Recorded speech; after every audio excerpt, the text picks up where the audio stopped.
Okay. Trump, I look at Trump and I look at a guy, it doesn't make sense how he's behaving because it's in his interest to see the economy do well, to see the stock market go up, because that's how he's going to get reelected. And yet I see him right now locking down an entire country, which is sure to drop the markets, kill business, and potentially kill his reelection. So why would he buy into something like this?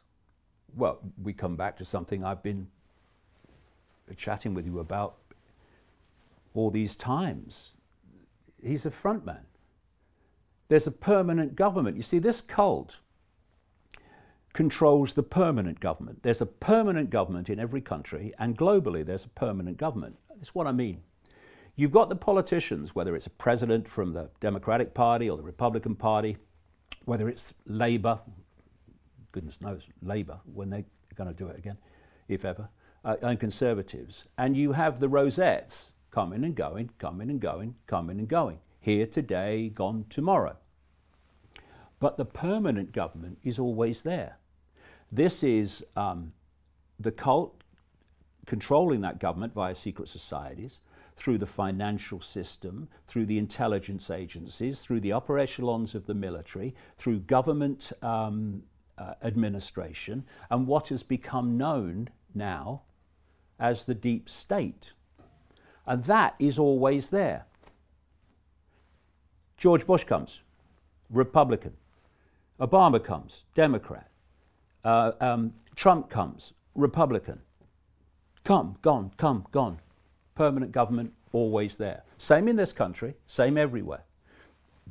Prime ministers come and go, permanent government, always there. And that's why, overwhelmingly, when you look at the long-term direction of the world, it doesn't change, because the permanent government is driving that direction, and the here today, gone tomorrow politicians are there to give the illusion of democracy, the illusion of people deciding who governs them.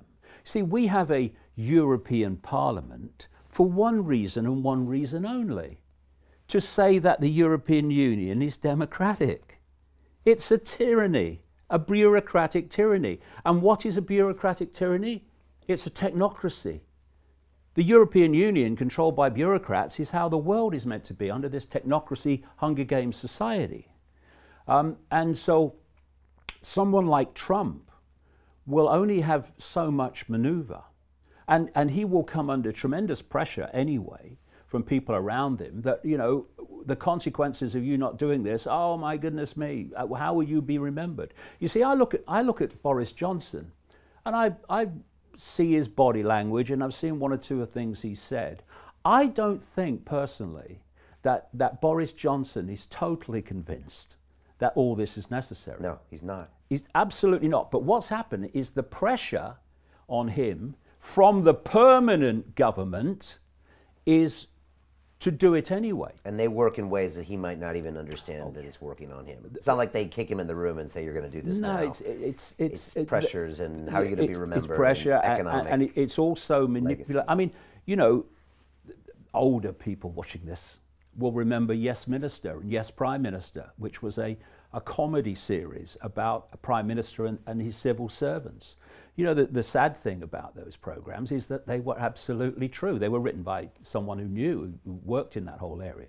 And so there's so many ways that you can manipulate the politicians, and you can basically paint them into corners, and they are brilliant at this manipulation.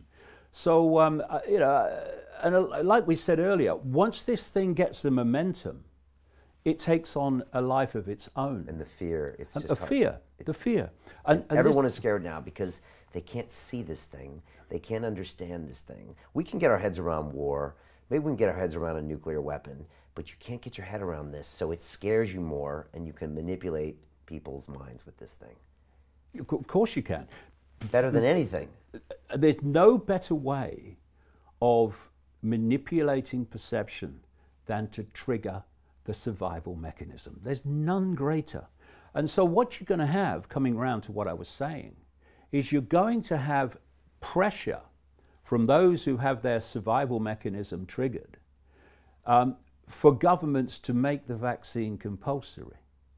And people who will not have it are going to be demonized and vilified, just as people who won't have their children vaccinated now are doing so.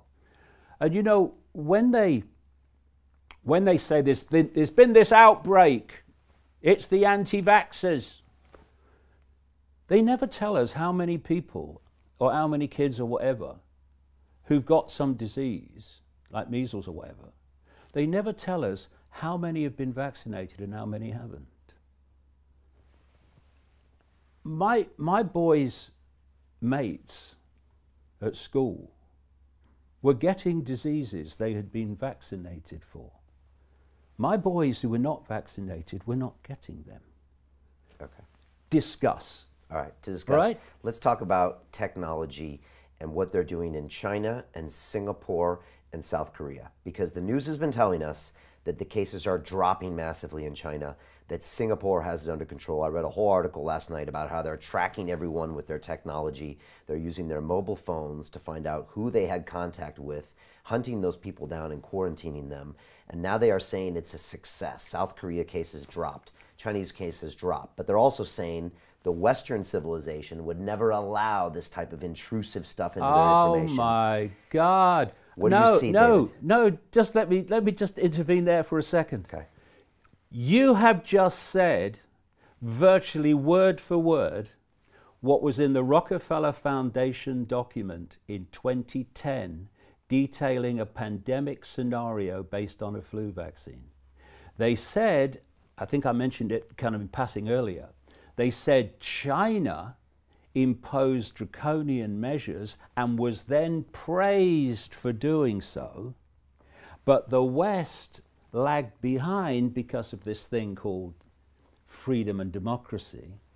And but eventually the West caught up and became also draconian.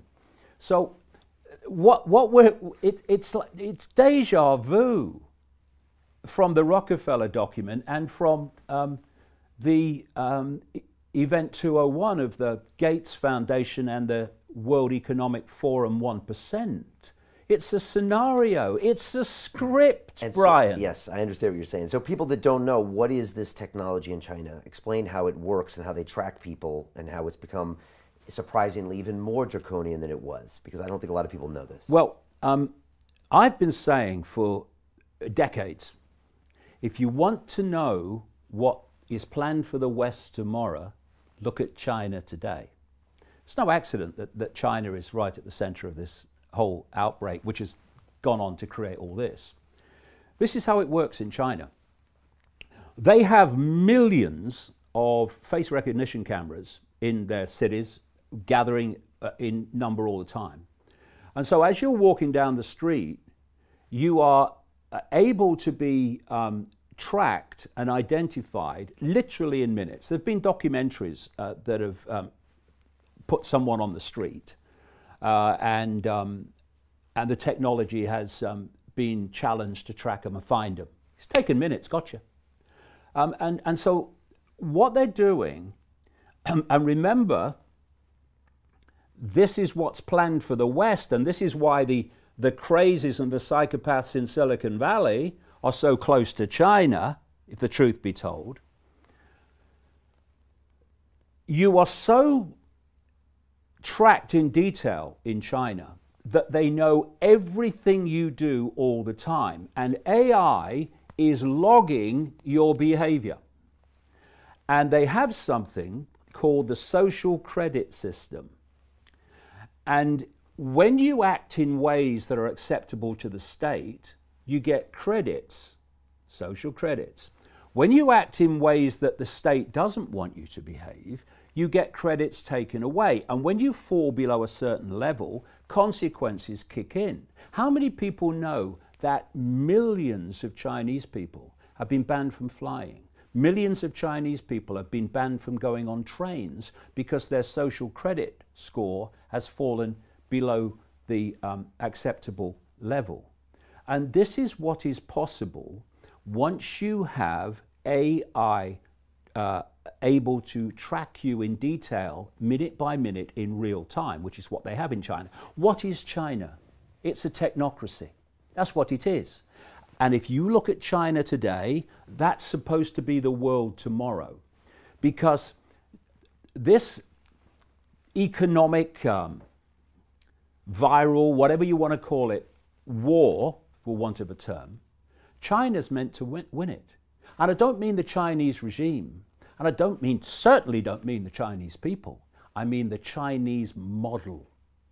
The Chinese structure of society and its authoritarian imposition and AI technocracy, minute by minute, real-time tracking of the population, that is exactly what I've been describing is planned for the world for 30 years. And, you know, they laughed at me. They laughed at me in almost historic amounts and numbers. Well, I wonder how many who laughed then are still laughing now.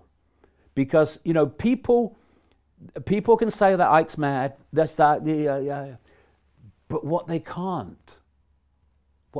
deny is what I've been writing for 30 years is happening all around them now. And there's a simple equation. The more you grasp power at the center, the more you centralize power, and what is more example of centralized power than what's happening now? Once you centralize power, you have more power to centralize even quicker.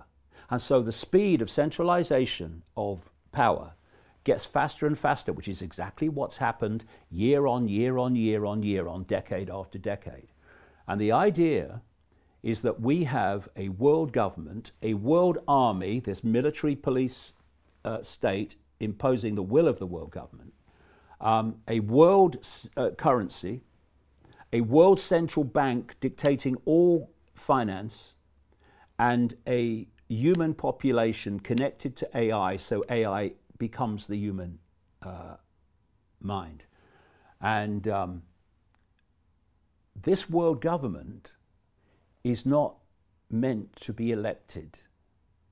They are appointees. Think the European Commission. That's the basic blueprint of it, because technocracies do not do democracy. Now, what is being targeted all over the world? Democracy.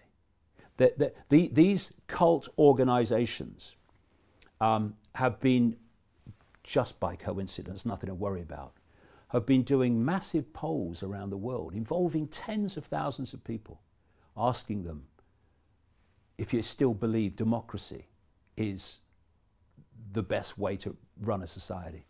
And the numbers are coming down all the time. Whether they're manipulating it, I don't know, who knows, but they're coming down all the time. And the more you have incompetent politicians and corrupt politicians, which the cult loves, because on one level, it is demolishing trust of the public in the democratic process. And what's basically happening, Brian, with this coronavirus, if you think about it, is that the democratic process has been suspended. It's bureaucrats and technocrats and small groups of politicians that are dictating this all over the world. No one's having a vote on it.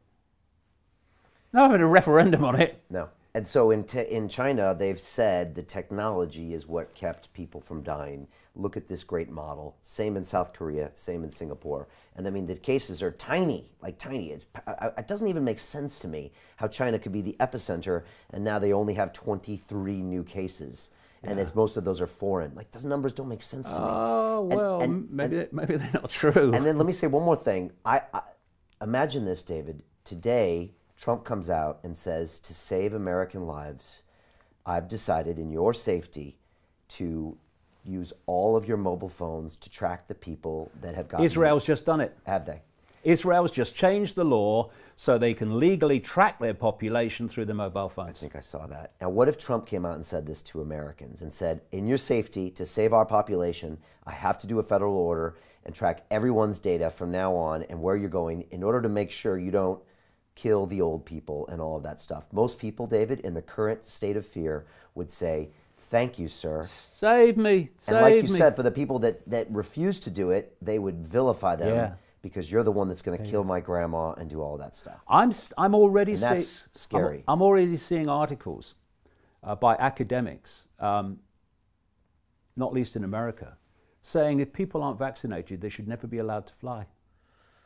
You know, so when something is being so pushed by a system that couldn't give a damn about the health of the population, look at all the crap in food that is legally allowed, never should be, and all these other things. Look at the pharmaceutical cartel, Big Pharma. The third biggest cause of death in the United States is the frickin' treatment after heart disease and cancer. They care about the health of the population. How does Big Pharma get its money? By the population being sick. And I'll tell you what, Brian, I will take this system seriously. I will think, oh, well, maybe they do care a little bit. When they come out, mainstream everything, mainstream medicine, and say, here is how you boost and strengthen your immune system. Vitamin A, vitamin D3, vitamin C, something to boost the thyroid function, which produces vitamin A. Let's do that. Let's get the immune system going. What are they saying instead? Oh, it's weakened immune systems that why people are dying. Okay, so what are you telling them about how to boost their immune system? Well, they're not. Because first of all, even on a purely financial level, in terms of Big Pharma, what would a strong immune system in the population in general do? Their profits would absolutely frickin' plummet, because it's weakened immune systems that are their profit margin. And you know, some doctors who actually have sussed it are pointing out, you know, that it's not the virus that's killing people. It's their immune system that's killing them. Because it works like this. If you've got a strong immune system, there are different levels of the immune system. It's very complex, and you know, mainstream medicine doesn't understand it yet. Honest people within it will actually agree with that. So it's making decisions on vaccines and all this stuff. It doesn't even understand the immune system and how it works. Anyway, there are different levels of it. So you get a virus. The first level will meet it, then the second level will meet it, which is much more specific to that virus. This is the level that creates the reaction that's absolutely encoded to meet that particular threat. And at that point, gone. This is why 80% of people have mild symptoms, because this is what's happening. You get a mild fever, yes, because the immune system's using heat to kill the virus. It's like throwing up. That's the immune system getting rid of something before it does real damage to the body. But when your immune system is compromised through lack of nutrients, shit food, and all the rest of it, these levels of the immune system can't cope, especially if you are someone who has other health problems, because the immune system's already kind of working flat out on that. So what happens then when they fail is the immune system in effect panics, and it unleashes something called a cytokine storm. And these are a substance that is released by the cells, and it is the equivalent of a machine gun firing in all directions, because it's desperate. And I'll give you an analogy of what I mean. An intruder breaks into a house. The homeowner is fighting to deal with the intruder. The intruder's winning. The homeowner's losing. And it's getting desperate. He's getting desperate. So he grabs a gun. And he's so panicked, he's shooting in every direction, and shoots at it himself. So what this cytokine storm does is unleash this tidal wave of reaction. And it is so powerful and so unfocused that it attacks its own body and kills the body. And you know something? With a coronavirus, when there's a cytokine storm, you know what it attacks? The lungs. And it causes inflammation and gunge in the lungs as a result of that attack. And what are people dying of coronavirus? The elderly and with other health problems. They're dying of respiratory problems. Pneumonia. Yeah, and pneumonia. That's another thing. If you read the consequences of a cytokine storm on a coronavirus, it leads to attacks on the lungs, which leads to pneumonia. So as these doctors who are, prepared to tell the truth are pointing out, it's weakened immune systems that are causing people to die. So why isn't the system blasting out in all directions everything you need to do to boost your immune system? Because they care about old people, you see. What do we do, David? What do we do right now? What does the average citizen do who's watching this right now or who thinks something's funny is going on? I mean, look, I'm walking around London right now and there's nobody here. No. I had an entire tube train to myself on the way in. I've been coming to work. I've been going to the gym. I've been shaking hands. I don't see why troops need to be in this city because no one's going out. No one's gathering in groups. Everyone's staying at home. What are troops going to do? Are they going to make it 1% less social distance? It doesn't make sense they're doing this here or in New York City or anywhere else. David. What is it doing?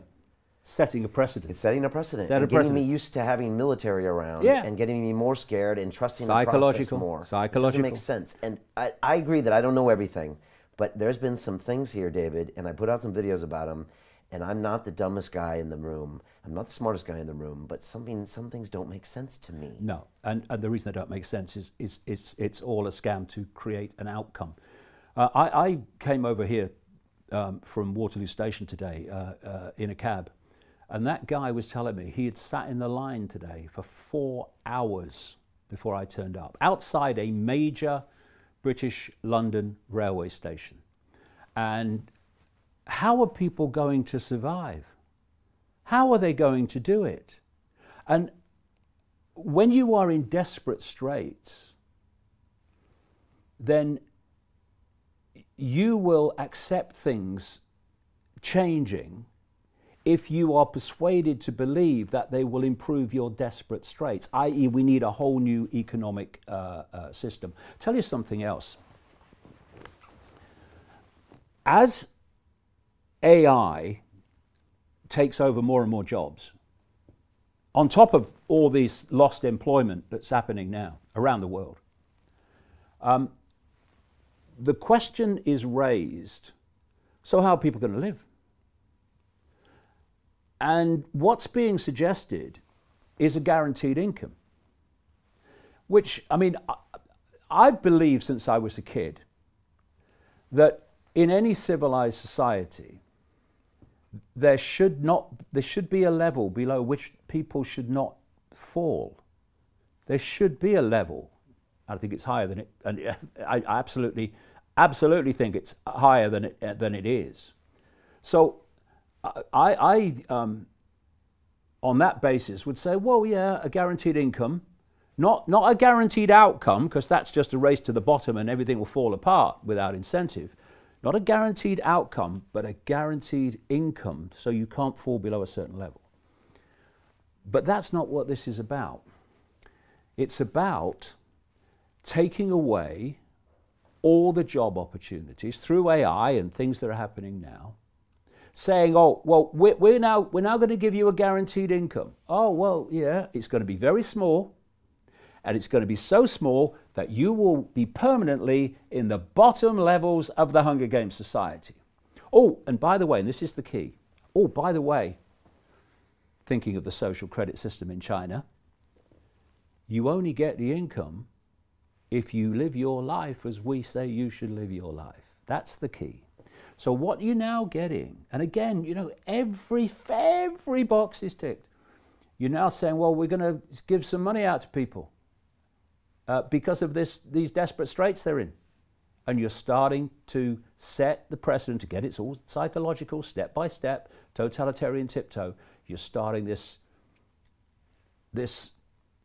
perception of moving towards this guaranteed income, which will be guaranteed control. And they announced yesterday, British government, £330 billion. A chunk of that is these loans to these small businesses, very small, even like £3,000 or here and there. They're going to do the same in the States, I'm sure. Yeah.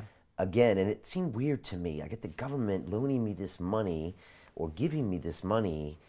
It's a form of control. It's absolutely a form of control. And also, because if the economic system is shite anyways, it's loans. It's not going to last. It's loans. Yeah. So you have to pay them back. Right. And if and if your business is destroyed, what are you going to pay them back with? Yeah. Yeah. We are watching the global unfolding of exactly what I've been writing about for 30 years. You know, and I look around and it's like, you know, pinch myself. Oh, ouch! It's true. This is what's happening now.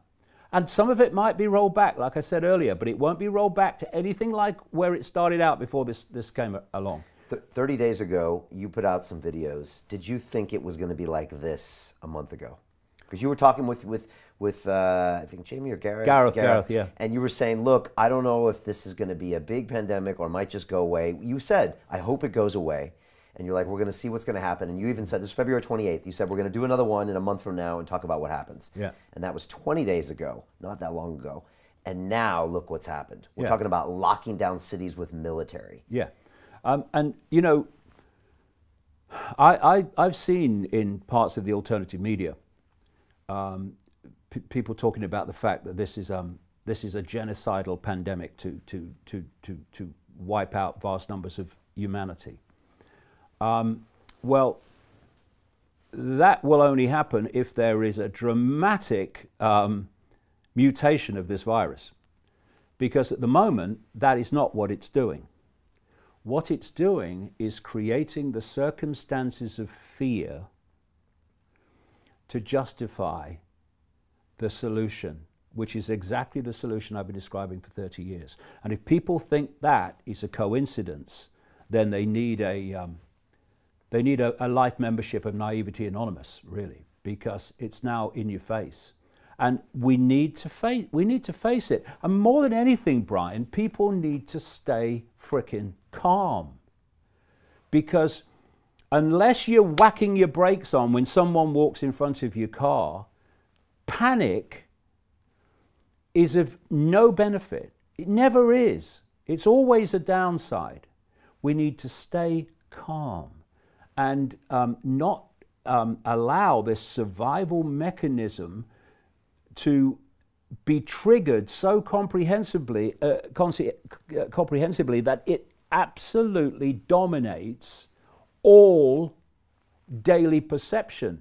Instead of being a fight or flight reaction for a second, it becomes a state of perception, constant fear. And fear always looks outside of itself for what it believes will protect it from what it fears. And this whole cult technique through the ages has been frighten, change, frighten, change, frighten, change. The technique of creative destruction. Wars are classic creative destruction events. You destroy the status quo, as they're destroying this one now. You then, a bit further along the line, you have another reason to fear, which transforms that status quo. And with each change of status quo, you're going closer and closer to the Hunger Games society that's been the plan all along. And if we grasp this and we stay calm and we don't fall into this terror of the unknown, then we can start pushing back on this simply by refusing to cooperate with our own enslavement. A few can only enslave billions if the billions acquiesce. And through fear of death and fear of this and fear of that, fear of the virus, billions are acquiescing to the few. That's what happens when this survival mechanism is triggered. And we need to go beyond it, not fall into that, and look at things dispassionately, calmly, and we'll see what we'll never see. And then we've got a chance. I find it fascinating that you say to remain calm, because that's what a cult says is the opposite of what you should do. A cult says, look out for them, we gotta, that's what they want to do, because it gets you to follow their agenda. Yeah, exactly. And you're saying the opposite. It wants you to panic, it wants you to be in fear. What creates fear more than this? What's going on now? What can we expect to happen in the next few days, in the next few weeks, in the next months? I mean, there's a playbook coming here. Yeah. And what's it going to look like? And because the more we can expect what's going to happen, I think it would help people prepare to remain calm and to know when they can say, maybe I don't want to do this. Well, I think we should be saying that now, frankly. Like I say, we should do everything to protect those that are vulnerable to this virus. But the rest of it, we should be carrying on in every way possible. Otherwise, there's going to be nothing left at the end of it. It's going to be a nightmare scenario. Where will this go from here? This is my view. The question is, at what point does this cult behind all this think that it has got what it wants? At what point does it think the economic system is so damaged that another one has to replace it, and people will be open to that because of the catastrophic nature of how things are? Have we got far enough in this that people will accept more tracking, more control? Have we got far enough that the imposition of a vaccine, even on those that don't want it, will have so much public support that it will be very difficult to resist? These are the questions that will answer the other questions of where this is going. Where it is going and how extreme it becomes will be dictated by how far they think they have to go to get the solutions that they want to take us further and further closer to this Hunger Games society. They are the decisions and the way that they think. And what happens to humanity is irrelevant to these people.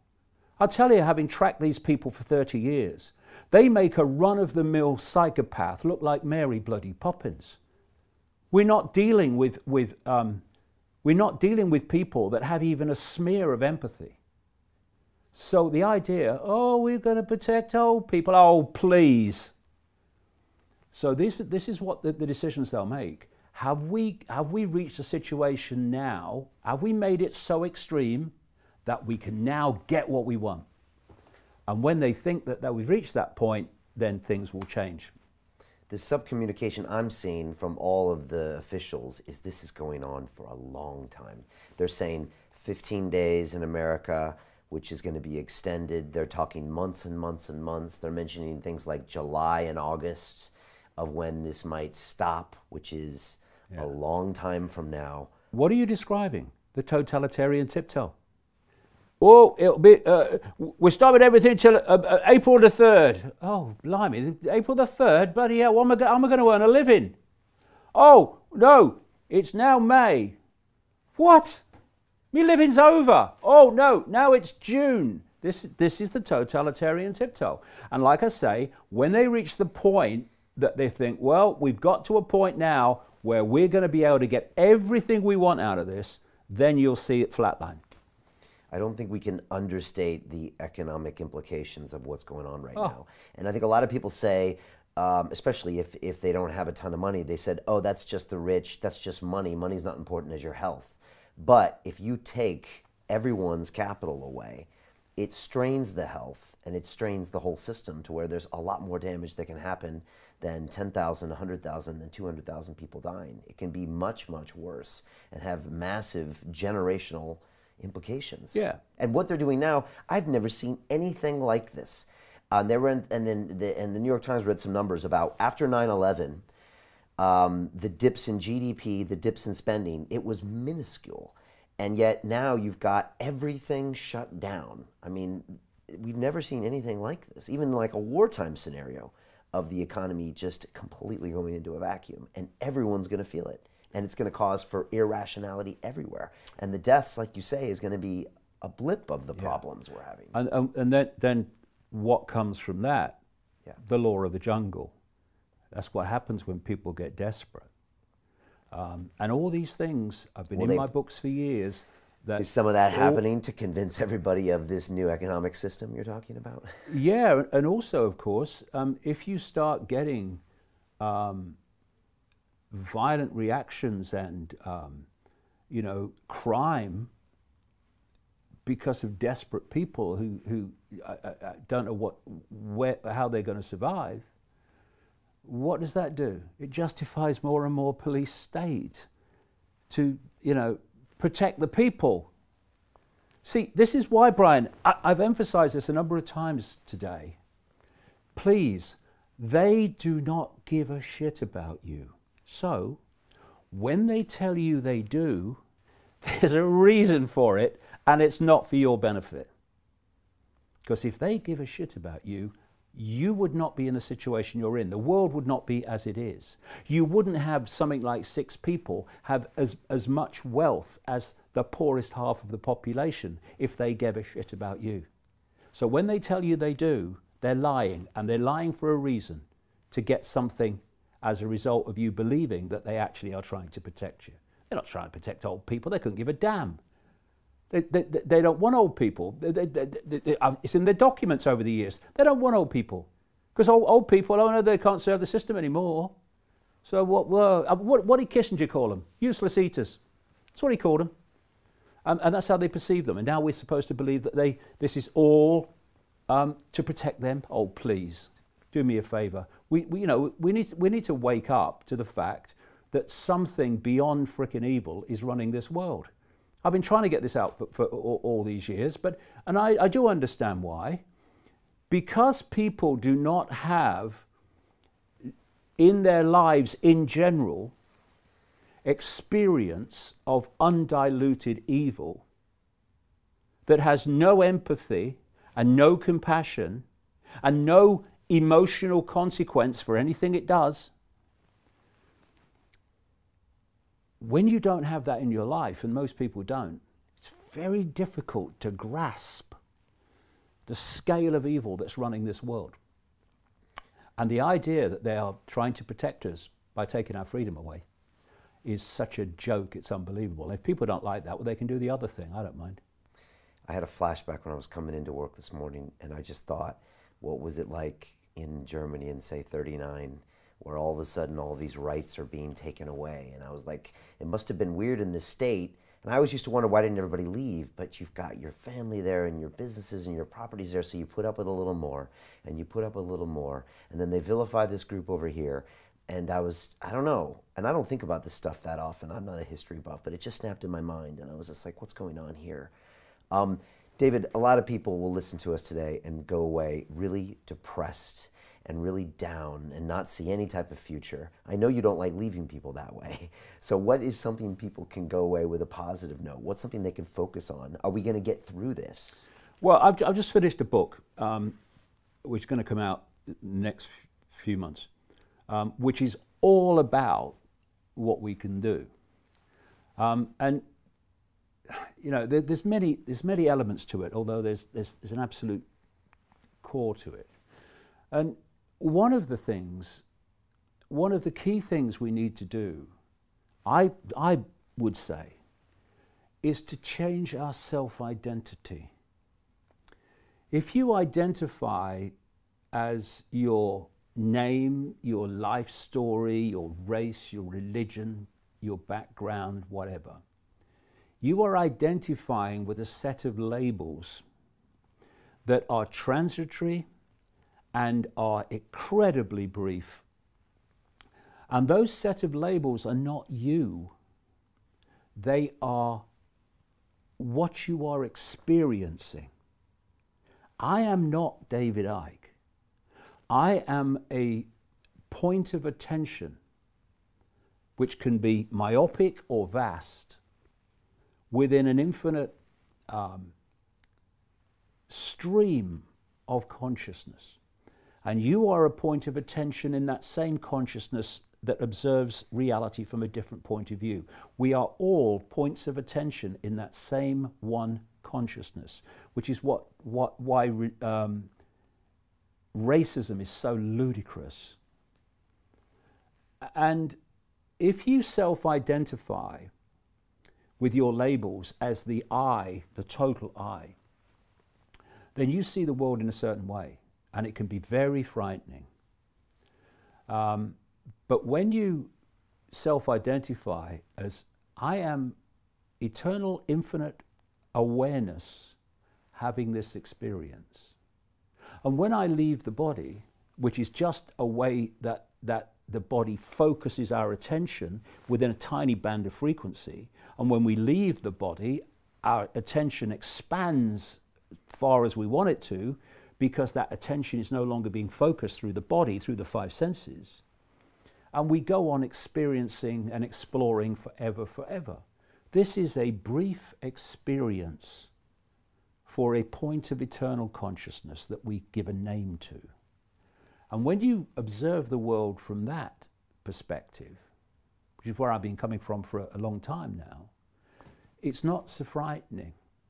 And you have the ability to connect dots because you're seeing things from a panorama and not a myopia.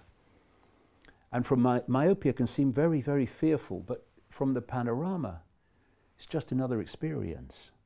And one of the things I go into in the book, and we'll chat about this when it comes out, I'm sure, is our perceptions, and it can be explained very simply how this works, our perceptions become our experience. And if you fall into fear of something, everything that everything in this reality, everything, even the coronavirus, is a frequency.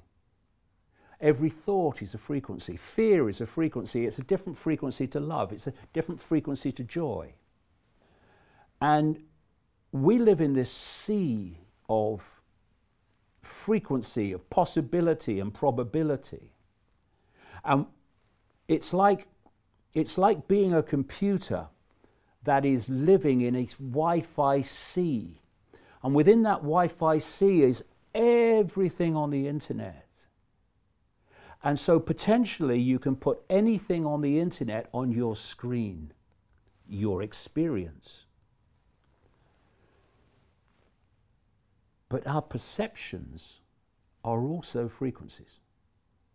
And so if we are in a frequency of fear and we are generating that frequency, that field, that electromagnetic field, we are going to make a symbiotic frequency connection with like frequencies.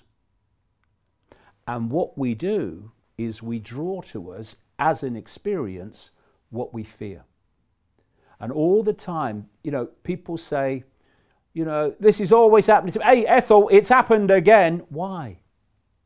Why do certain things keep repeating in people's lives but not repeat in others? Because what they're putting out as perception, which is a frequency field, is drawing towards them in like a magnetic phenomenon. It's drawing to them what they're putting out. And so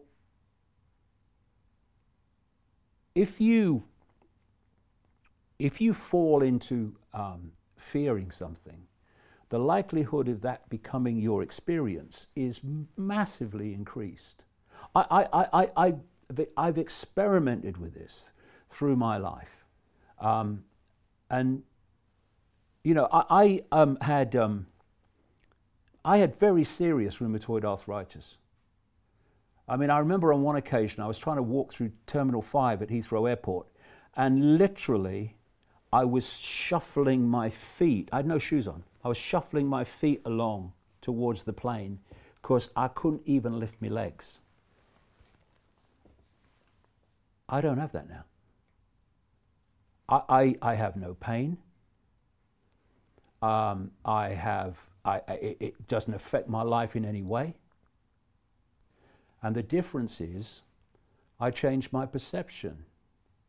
See, why is it that so many people die within the period that the doctor tells them they have to live? How long have I got, doctor? 6 months. They die in 6 months, over and over and over again. And you know something? People have been told they have a fatal disease. The doctor has given them a prognosis, you have so long to live, and they've died. And when they've done the post-mortem, they didn't have the fatal disease. Because the mind is all powerful. It's constantly creating our reality. Its perceptions are constantly becoming our experience. And so I decided that if my reality was being controlled by my perceptions, then my perception is this arthritis is not going to trouble me anymore, and it's not going to progress, and it's not going to have me in a wheelchair and wizened up. And that's exactly what's happened. No drugs, no doctor. That's exactly what's happened. And everybody has the power to use their mind to dictate their own reality. Why is it that this cult, this system, is so desperate to control human perception? Because it knows human perception becomes human experience. And if we fall into states of fear, we are going to manifest fear, reasons to fear all around us. But if we take our minds back, we take our consciousness back, we can create a different reality. Because what is human society? It's the sum total of human perception. Human perception changes, human society must change, because it's just a reflection of the sum total of human perception.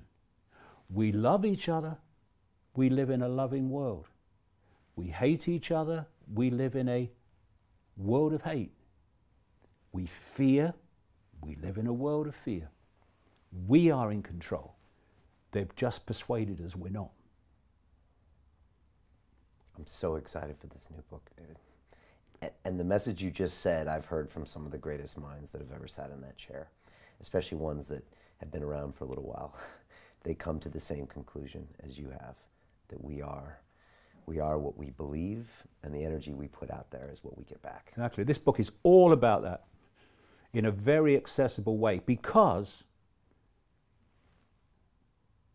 they say the more you know, the more you know there is to know. Well, yeah, on one level that's right. But there's another way: the more you know, the more you realize how little there is to actually know to take control of your life and your life experience. And so much of the complexity hides these simple, sparkling truths. Genius, this is the misunderstanding of the academic intellectual mind. It perceives understanding complexity as intelligence and cleverness, when genius is seeing the simple hidden by complexity. And in the end, when you get down to the core, we are what we perceive. Change what you perceive, and you'll change what you experience. And that applies to right now almost even more. Absolutely. Because if I'm not in fear, if I'm not worried about this stuff, then I don't react to it.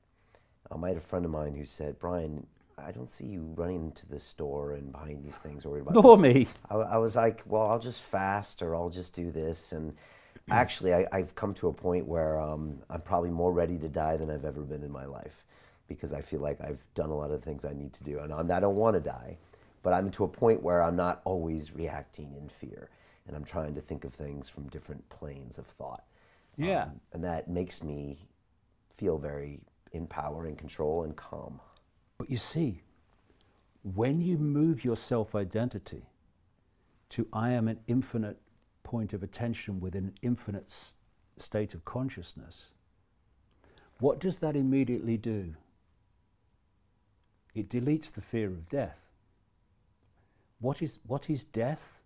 It's a withdrawing of our point of attention. That's all death is. It's a transfer of our point of attention. That's all it is. So there's none of fear. And once you let go of fear of death, so many things that you are able to be manipulated through that fear of death go. You can't manipulate anymore. Fear of the unknown. Fear of the unknown? Well, I like surprises. You know what I mean? Just it completely transforms everything when you re-self-identify with the I. And fear of death is the first one to go. And I'm the same as you. I don't want to leave here until I've done everything I can do to contribute. And I think I'm going to be around for a long time. And in so many ways, and I explain this in the book, we can dictate how long we're around. Again, if the mind can transform rheumatoid arthritis, which should have had me in a wheelchair by now, but hasn't and won't, then it can transform anything, including the nature of life. I explain in the book how you can think yourself alive and you can think yourself dead. So I'm going to stay around and make the best contribution I can. But when I go, I will be, yes. Do we want to stay in this myopia band of frequency forever? Are you having a laugh? What a nightmare. So it's just an experience. And then we move on and experience the infinity of forever. I'm terrified. Coronavirus. Oh, God, we're all going to die. I don't think so. Final thoughts, David, on everything we talked about today, the virus, the lockdown, the recession, just anything. Well, I would just say what I said earlier in terms of, if you want to understand the world, find out where we're being taken, what the goal is, and then the world just opens up. Oh, so that's why they're doing that. Oh, so that's why that's happening. Instead of, what's happening? What's happening? Oh, what are they doing that for? It becomes so clear. And what you do is then you take control of your perception. Because it's very difficult to manipulate people, impossible to manipulate people when you understand the game. Because how does problem, reaction, solution manipulate you when you understand how it works? How does the totalitarian tiptoe manipulate you when you understand how it works?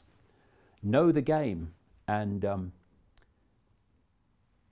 you can win the game, instead of being a victim of the game, which is what's happened up to this point. And that's good advice to anyone watching. Know the game, and you can win the game. Remain calm, separate you from yourself, understand your infinite consciousness, and then make your decision. Yeah, just stay calm. We are an infinite point of eternal consciousness on an eternal journey of exploring all possibility. That's as bad as it gets. This is just an experience. We can make it a nice experience, or we can make it an unpleasant experience. We have the power to choose.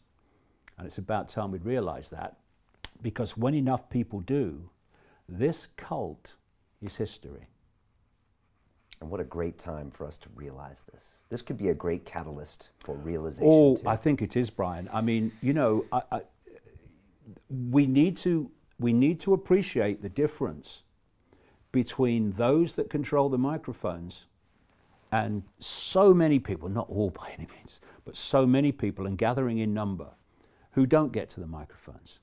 You see the activists and the climate cult activists and the coronavirus activists and the frickin' transgender activists and all that. And the politically correct activists. And then you talk to the public and you see a completely different perception to that. But because they dominate the microphones, as of course they do because that's the agenda, people can get the impression that that's what the population thinks. It doesn't. It doesn't. My father used to say, the silent majority is silent because it's got nothing to say. It's time for the silent majority to speak. And when we do, things will change, but not until. And that's something you said in the last episode or the episode before. You said for people should always feel free to say how they feel. That's the most important thing. You shouldn't feel like you can't say how you feel. You should say how you feel. It simply comes to self-respect.